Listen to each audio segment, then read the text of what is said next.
जय श्री राम। इस चैनल पर उपस्थित सभी विद्वान श्रोतागण एवं सभी दर्शक बंधुओं, आप सभी लोगों का हृदय से स्वागत एवं सबका अभिनंदन है। मित्रों, आज मैं वह कथा सुनाने जा रहा हूं जो अमिट है, जिसकी छाप स्वयं भगवान श्री राम ने इस धरती लोक पर छोड़कर चले गए हैं। वो राम जिनका नाम स्वयं भोलेनाथ भी जपा करते हैं, वो राम जिनकी गुणगान भोलेनाथ दिन रात जागते वक्त हमेशा करते रहते हैं और ध्यान मुद्रा में रहते हैं। उन्हीं राम के चरणों में मेरा बारंबार प्रणाम है। आप सभी दर्शकों से निवेदन है कि आप लोग इस चैनल को सब्सक्राइब कर लें और वीडियो अच्छा लगे तो लाइक भी कर देना। माता सती ने क्यों लिया था श्री राम से सीता बनकर परीक्षा, आज मैं इस चर्चा पर आपको इस वीडियो के माध्यम से बताऊंगा। चलिए अब कथा को शुरू करते हैं। ये कथा शुरू होती है महर्षि भरद्वाज और महर्षि यज्ञवालक जी के बीच संवाद से। महर्षि भरद्वाज जी महर्षि यज्ञवालक जी से पूछते हैं कि हे प्रभु, मुझे उस राम के बारे में बताइए जिसे स्वयं भोलेनाथ जिनका नाम जपते हैं। मैं उनके बारे में जानना चाहता हूँ, मुझे समझा कर कहिए। एक राम तो स्वयं दशरथ जी महाराज के पुत्र हैं, जिनके चरित्र को संसार जानता है कि वे स्त्री के विरह से अपार दुख को प्राप्त हुए थे और फिर क्रोध के वश में होकर उन्होंने युद्ध में रावण को मारा था। सो हे प्रभु, वह राम वही हैं या और कोई जिन्हें त्रिपुरारी शिव जी जपते हैं? आप सत्य के धाम और समस्त बातों को जानने वाले हैं, अतः ज्ञान पूर्वक विचार करके कहिए वे राम कौन हैं। सो हे नाथ, जैसे यह मेरा बड़ा मोह और भ्रम मिट जाए, वही कथा विस्तार पूर्वक वर्णन कीजिए। तब यज्ञवालक जी ने मुस्कुरा कर कहा, तुम्हें श्री राम जी की सारी प्रभुता का ज्ञान है, अर्थात तुम सब कुछ जानते हो, क्योंकि तुम मन कर्म वचन से श्री राम जी के भक्त हो। तुम्हारी इस चतुरता को मैं जान गया। श्री रामचंद्र जी के गुप्त गुणों को सुनना चाहते हो, जिससे ऐसा प्रश्न कर रहे हो मानो अत्यंत मूढ़ हो।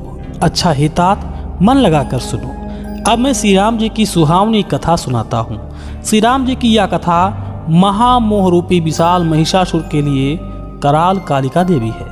श्री रामचंद्र जी की कथा चंद्रमा की किरणों के समान है, जिसको संत रूपी चकोर सर्वदा पान करते हैं। हे भरद्वाज, श्री रामचंद्र जी की कथा के संबंध में आज तुम जैसे पूछ रहे हो, इसी प्रकार पार्वती जी ने शंका की थी। तब श्री महादेव जी ने कहा था, अब मैं वही शिव पार्वती संवाद अपनी बुद्धि के अनुसार कहता हूँ। वह जिस समय और जिस कारण से हुआ था, हे मुनि सुनो, उसके सुनने से तुम्हारा निषाद नष्ट हो जाएगा। एक समय त्रेता युग में जब श्री महादेव जी कुंभज ऋषि के पास गए थे और साथ में जगत माता भवानी सती जी भी थी, तब ऋषि ने उनको संपूर्ण लोकों का ईश्वर जानकर उनकी पूजा की। उस अवसर पर मुनियों में श्रेष्ठ अगस्त जी ने इसी राम कथा को कहा था, जिसे श्री महादेव जी अत्यंत सुख मानकर सुने थे। इसी अवसर पर महादेव के पूछने पर श्री महादेव जी ने समझ लिया कि मुनि जी इसके पात्र हैं। तब उन्होंने अत्यंत सुहावनी भगवत भक्ति का वर्णन किया था।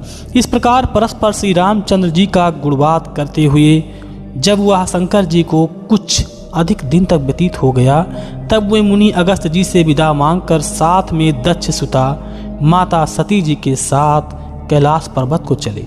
उस समय पृथ्वी का भार हरण करने के लिए भगवान रघुकुल में अवतार ले चुके थे और पिता के वचन को मानकर राज्य से उदासीन हो वे अविनाशी जिनका कभी नाश नहीं होता है दंडक वन में विचरण कर रहे थे।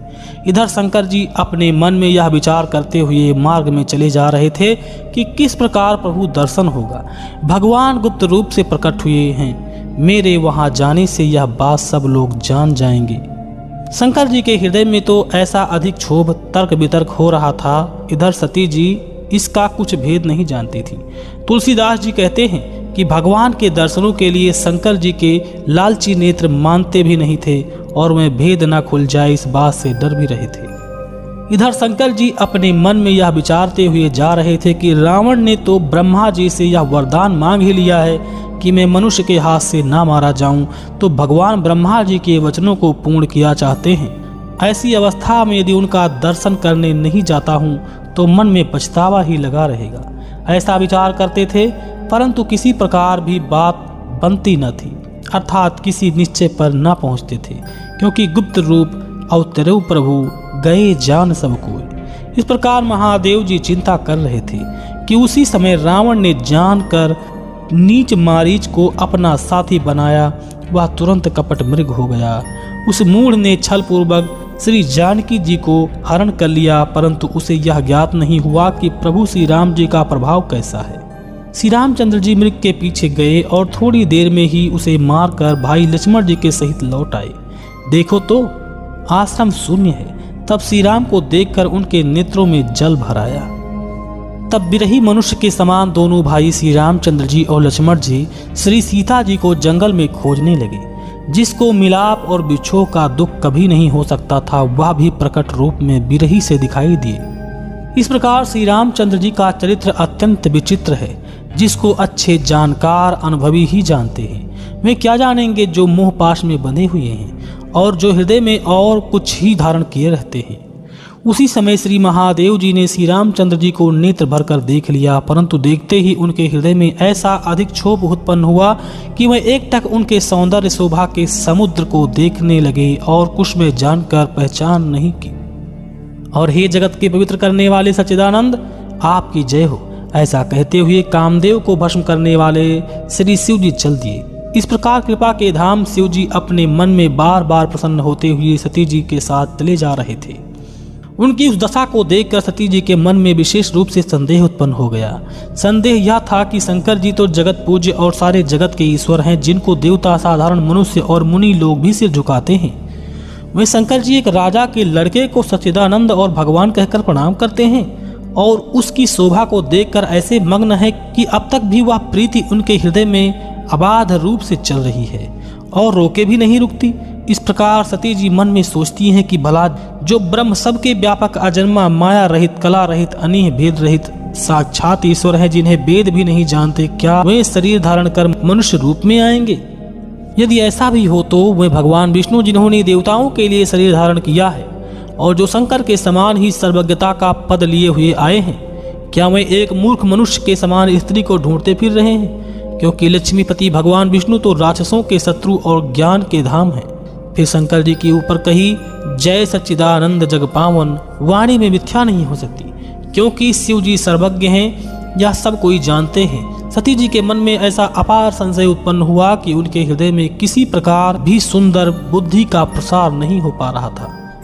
तब यद्यपि सती जी ने उस शंका को प्रकट किया, तो भी अंतर्यामी भगवान शंकर जी सब कुछ जान गए और बोले, हे सती, सुनो, तुम्हारा स्त्री का स्वभाव है, ऐसी शंका हृदय में कभी न लाओ, क्योंकि जिनकी कथा अगस्त्य जी ने गाकर सुनाई है और जिनकी भक्ति को मैंने उस मुनि अगस्त्य जी को सुनाया है, ये वही रघुकुल शिरोमणि श्री रामचंद्र जी मेरे इष्ट देवता हैं, जिनकी मुनि जन सर्वदा धैर्य पूर्वक सेवा करते हैं, जिनका धैर्यधारी मुनि योगी सिद्ध जन और संत जन अपने पवित्र अंतःकरण में स्मरण किया करते हैं, ध्यान करते हैं और अंत नहीं, ऐसा कहकर वेद पुराण जिसका यशो गान करते हैं, वही अपनी माया के धनी सर्वव्यापक निराकार रूप ब्रह्म श्री रामचंद्र जी 14 भुवन के स्वामी हैं। उन्हीं रघुकुल शिरोमणि श्री रामचंद्र जी ने अपने भक्तों का हित करने के लिए स्वतंत्र होते हुए अवतार धारण किया है।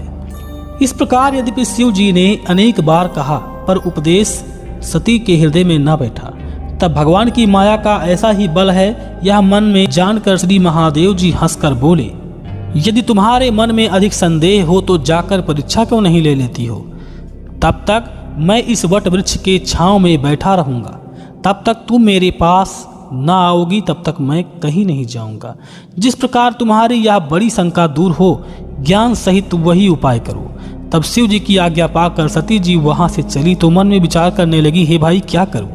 उधर शंकर जी अपने मन में ऐसा अनुमान करने लगे कि दक्षसुता सती का कल्याण नहीं होगा, क्योंकि जब मेरे कहने से भी इनका भ्रम दूर नहीं हुआ, तब विधाता ही उल्टा हो गया है, फिर इनकी भलाई कैसे होगी?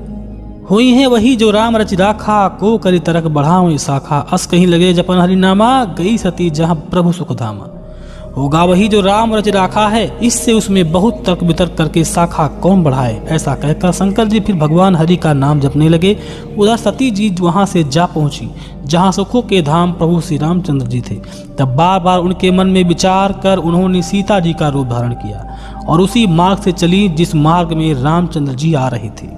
तब ज्यों ही श्री लक्ष्मण जी ने श्री सती जी के उस बनावटी वेश को देखा, त्यों ही उनका हृदय अत्यंत भ्रम में चकित हो गया, किंतु वह अत्यंत गंभीर होकर कुछ न कह सके, क्योंकि वह मति धीर प्रभु श्री रामचंद्र जी के प्रभाव को अच्छी तरह जानते थे। किंतु देवताओं के स्वामी श्री रामचंद्र जी सती के उस कपट को, जो उनके हृदय में पहले से उत्पन्न हो चुका था और जिस कारण श्री महादेव जी ने परीक्षा लेने को भेजा था, वो सब जान गए थे, क्योंकि वे सर्वदर्शी और सबके मन की बात जानने वाले अंतर्यामी हैं। परंतु सती ने वहां भी छुपाव किया। देखो स्त्री के स्वभाव का कैसा प्रभाव हुआ। तब अपनी माया शक्ति को हृदय में बखान कर श्री रामचंद्र जी हंसकर अपनी मीठी वाणी में बोले। प्रभु श्री रामचंद्र जी ने हाथ जोड़कर उनको प्रणाम किया और अपने पिता महाराज दशरथ सहित अपना नाम बताया। फिर कहा, श्री महादेव जी कहाँ हैं? आप अकेली इस वन में किस प्रयोजन से घूम रही हैं? तब श्री राम जी के ऐसे मीठे किंतु गूढ़ वचन को सुनकर श्री सती को अत्यंत संकोच उत्पन्न हुआ, अर्थात वह लज्जित हुई, जिससे भयभीत हो फिर वह महादेव जी के पास अपने मन में बड़ी चिंता करती हुई लौट पड़ी। चिंता यह थी कि शंकर जी का कहना न मानकर अपनी अज्ञानता व श्री रामचंद्र जी के पास चली आई, सो अब जाकर वहां क्या उत्तर दूंगी। इस प्रकार उनके हृदय में अत्यंत दारुण दाह उत्पन्न हो गया। तब यह जानकर कि सती को दुख प्राप्त हुआ है, इससे श्री रामचंद्र जी ने अपना थोड़ा सा प्रभाव प्रकट करके दिखला दिया। वह प्रभाव यह था कि मार्ग में जाते हुए सती जी ने यह कौतुक देखा कि आगे आगे श्री रामचंद्र जी जानकी भ्राता लक्ष्मण सहित चले जा रहे हैं। फिर जो घूमकर पीछे देखा तो वही वेश वाले प्रभु श्री रामचंद्र जी सीता लक्ष्मण सहित सुंदर वेश में दिखलाई पड़े। इस प्रकार जहाँ जहाँ सती जी ने देखा वहाँ वहाँ प्रभु श्री राम जी विराजमान हैं और मुनियों में प्रवीण सिद्ध जन उनकी सेवा कर रहे हैं। उन्होंने देखा कि वहाँ अनेक ब्रह्मा विष्णु और महेश विराजमान हैं, जो एक से एक अमित प्रभाव वाले हैं, और वे सब प्रभु श्री रामचंद्र जी के चरणों की वंदना करते हैं, उनकी सेवा कर रहे हैं। इस प्रकार अनेक वेश वाले सब देवताओं को देखा।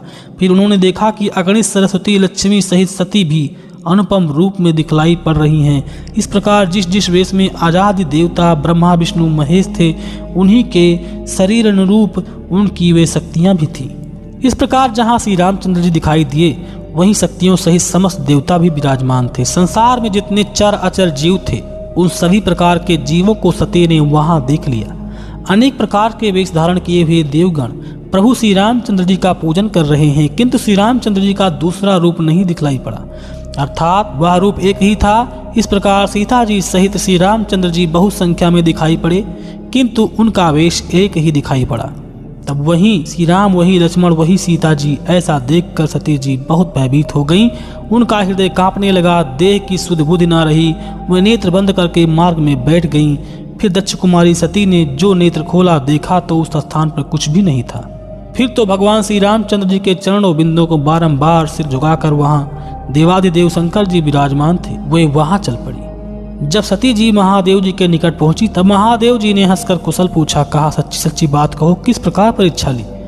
तब श्री रामचंद्र जी का प्रभाव समझकर सती जी भय के मारे शिव जी से बात छुपा कर बोली, हे गोसाई, मैंने तो कुछ भी परीक्षा नहीं ली है, और तुम्हारे समान ही मैंने उन्हें प्रणाम करके वहां से लौट आई हूँ। आपने जो कहा था वो कभी झूठा नहीं हो सकता है। मेरे मन को ऐसा विश्वास हो गया है। तब महादेव जी ने ध्यान करके देखा तो सती ने चरित्र किया था, सब जान गए। तब श्री राम जी की माया को समझकर शिव जी ने सिर झुकाकर प्रणाम किया, जिसने सती की बुद्धि को फेर कर उनसे झूठ कहलवाया था। शिव जी विचारने लगे कि भगवान की इच्छा बलवान है। सती जी ने सीता का स्वांग किया, इससे महादेव जी के मन में बड़ा खेद हुआ। अतः उन्होंने सोचा कि यदि मैं सती के साथ प्रीति करूंगा तो भक्ति मार्ग नष्ट हो जाएगा और अन्याय होगा। प्रीति बहुत है जो छोड़ी भी नहीं जा सकती, और यदि प्रेम करूं तो बड़ा पाप होगा। इस कारण श्री महादेव जी ने प्रकट में तो कुछ नहीं कहा, किंतु मन में बड़ा संताप उत्पन्न हुआ। तब महादेव जी ने प्रभु के चरण कमलों में सिर झुकाकर श्री रामचंद्र जी का स्मरण किया, तो मन में ऐसा आया कि अब इस शरीर से तो मुझसे और सती से भेंट नहीं होनी चाहिए। ऐसा अपने मन में सत्य संकल्प किया। ऐसा विचार करके धीर बुद्धि वाले शिव जी श्री रामचंद्र जी का स्मरण करते हुए घर को चले। तब चलते ही यह सुहावनी आकाशवाणी हुई, हे महादेव जी, आपकी जय हो। आपने भक्ति को भली भांति दृढ़ किया है। भला ऐसा पण तुम्हारे बिना दूसरा कौन कर सकता है? तुम भगवान श्री राम के समर्थ भक्त हो। यह सुनकर सती को बड़ी चिंता उत्पन्न हुई। तब वह संकुचित हो शिव जी से पूछने लगी, हे प्रभु दीनदयाल, सत्य के धाम, आपने कौन सा पण किया है? यद्यपि सती ने बहुत तरह से पूछा तो त्रिपुरारी भगवान शंकर ने कुछ नहीं कहा। तब सती ने अपने मन में यह अनुमान कर लिया कि इन सर्वज्ञ ने सब कुछ जान लिया है, मैंने महादेव से छल किया है, मैं स्त्री की जाति जड़ और मूर्ख हूँ। देखो प्रीति की रीति कितनी उत्तम है कि जल भी दूध में मिलकर दूध के ही भाव बिकता है, किंतु कपट रूपी खटाई से अलग हो जाता है, अर्थात बिगड़ जाता है। इस प्रकार महादेव जी कैलाश पर्वत पर पहुंच जाते हैं और फिर उनको स्त्री रूप में न मानकर माँ के रूप में मानने लगते हैं, क्योंकि माता सीता को वो माँ के दर्जे में माता मानते थे। और इस तरह से सती जी ने माता सीता का रूप धारण किया था, इसलिए वो माता के समान हो गईं। उनको अपने पत्नी के रूप में नहीं मानने लगे और उनका मन ही मन परित्याग कर दिया। इसके बाद शिव जी ने 84 वर्ष तक घोर तपस्या किया और माता ने बहुत पूछा, बहुत पूजा याचना की, लेकिन शिव जी ने कुछ नहीं बताया। फिर एक दिन उनके पिता दक्ष जी बहुत महायज्ञ कर रहे थे। उस यज्ञ में सभी देवताओं को बुलाया गया था, लेकिन स्वयं भगवान शिव को नहीं निमंत्रण दिया गया था। देवताओं को जाते हुए देखकर माता सती ने शिव जी से पूछा कि आखिर ये लोग कहाँ जा रहे हैं। भगवान शिव ने कहा, आपके पिता दक्ष जी बहुत विशाल यज्ञ कर रहे हैं, वहीं पर सभी देवता जा रहे हैं। तो माता सती ने कहा, तो मुझे क्यों निमंत्रण नहीं दिया गया? तो स्वयं भोलेनाथ ने कहा, एक बार ब्रह्म सभा लगी थी, उस सभा में बैठे हुए सभी देवताओं के साथ मैं भी बैठा था। मैंने प्रजापति दक्ष को प्रणाम नहीं किया था, इसलिए उन्होंने मुझे निमंत्रण नहीं दिया और मेरे ऊपर आज भी नाराज है। माता सती समझ गई कि अब मुझे निमंत्रण नहीं आएगा और भगवान भोलेनाथ मुझसे बात भी नहीं करते हैं, इसलिए मुझे स्वयं अपने पिता के घर जाना चाहिए। दोस्तों, 3 जगह पर आप कहीं भी जा सकते हैं, माता पिता का घर, अपने मित्र के घर और अपने भाई के घर। इसमें आपको पूछने की जरूरत नहीं है। ऐसे ही माता सती अपने पिता के घर चली गई। वहाँ पर भगवान शिव की बहुत अपमान हुआ, जिसके बाद सती जी ने अपने देह का त्याग कर दिया। जो आपने इसके बारे में कथा विस्तार से जाना होगा, सुना भी होगा। तो मित्रों, आप जान ही गए होंगे माता सती ने क्यों सीता का रूप धारण किया था और उनको उस सीता का रूप धारण करने की क्या सज़ा मिली थी। मित्रों, आपको यह वीडियो पसंद आया हो तो कृपया वीडियो को लाइक करें, साथ में हमारे चैनल को सब्सक्राइब करें। लेते हैं आपसे इजाज़त, मिलेंगे फिर खास जानकारी के साथ किसी अन्य वीडियो में। तब तक के लिए जय श्री राम, जय हिंद, जय भारत।